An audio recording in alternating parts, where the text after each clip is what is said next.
Hi guys, welcome back to my channel. In this video, I'll be taking you through double integrals in the polar coordinates. We've tackled polar coordinates in our previous lessons, and I said polar coordinates has two parameters. We have theta showing the direction, then we have r showing the magnitude, right? Now, there are certain integrals which you cannot compute in the x and y coordinates, okay, or the Cartesian coordinates. But once you convert them to the polar coordinates, simplification becomes so easier, right? Generally, if you want to find double integrals in the polar coordinates, it's represented as the integral of a region D, right?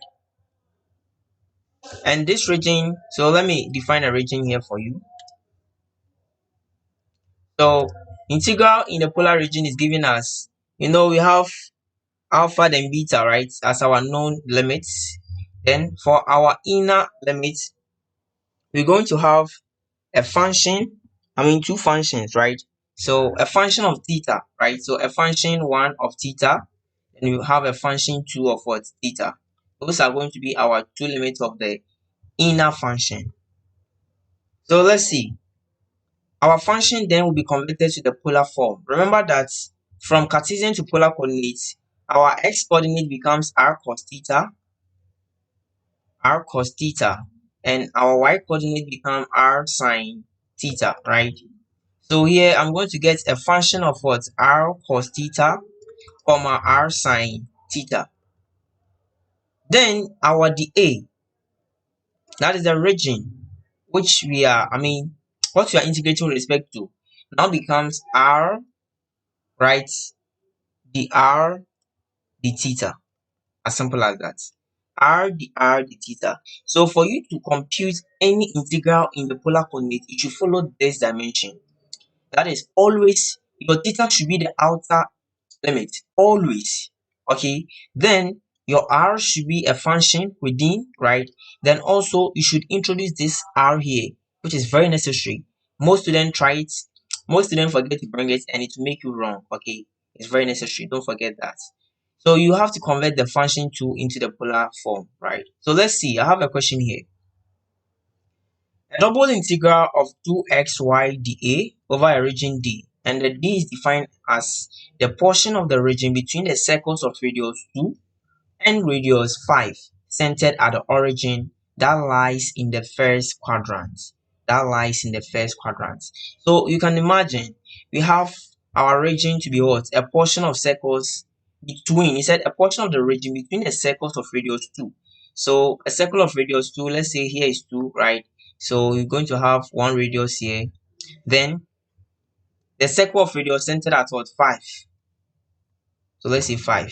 So you're having something like this, and it is happening in the first quadrant, so it's just a quarter, then another quarter like this, as simple as that.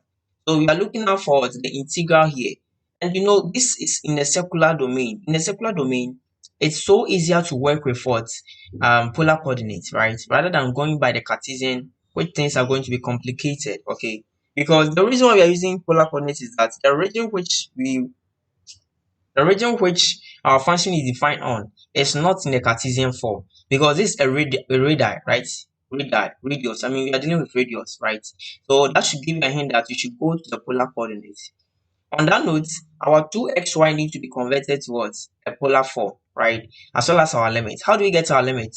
Our limit is going to be from 2 to 5. So our radius will be greater than or equal to 2, less than or equal to 5. Is that not it?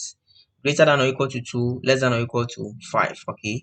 Then our angle, because we are dealing with the first quadrant, our angle theta, as I told you, it has two parameters, the radius and the theta. Okay, our theta would be greater than or equal to 0, but less than or equal to what? Pi on 2, that is 90. Pi on 2, that is 90.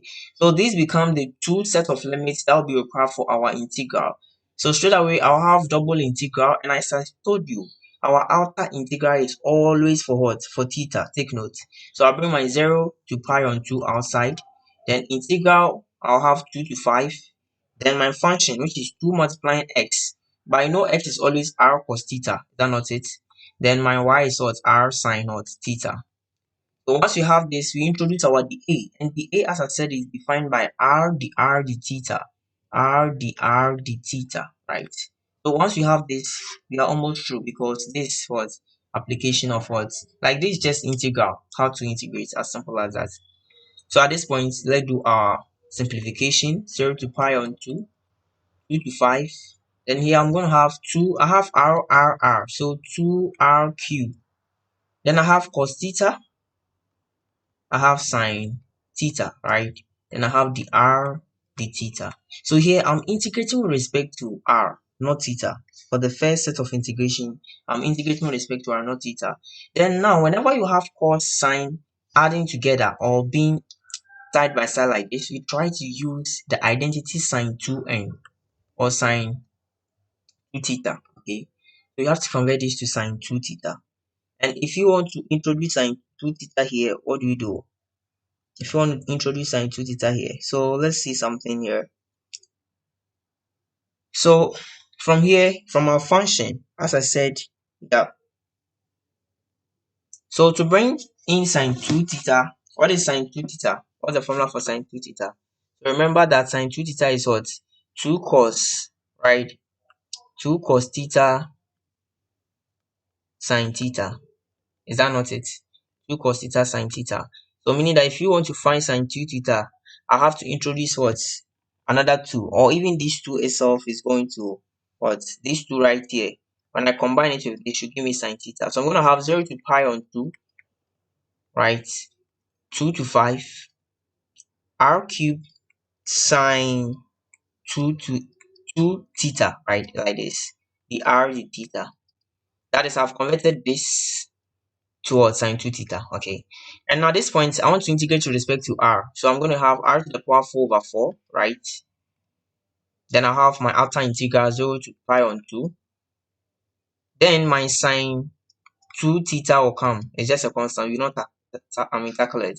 So here will be from 2 to 5. Then I'll have my d theta.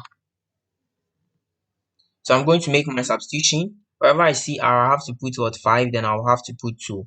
So my outer 0 to pi on 2. My r is what? When I put r, 5, right? So 5 to the power 4 over 4 minus, or let me make it sine 2 theta minus 2 to the power 4 over 2. Yes, over 2. Over 4, sorry. 2 to the power 4 over 4 sine 2 theta. Then the theta. Like that. So with here, what am I getting? You can substitute what? 2 theta out, right? You can take sine 2 theta out and handle what is inside. So I'll have my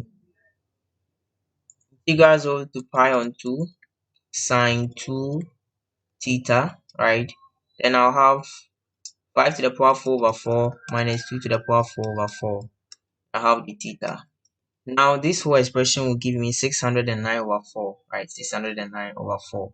So integral 0 to pi on 2, 609 over 4 sine 2 theta, the theta.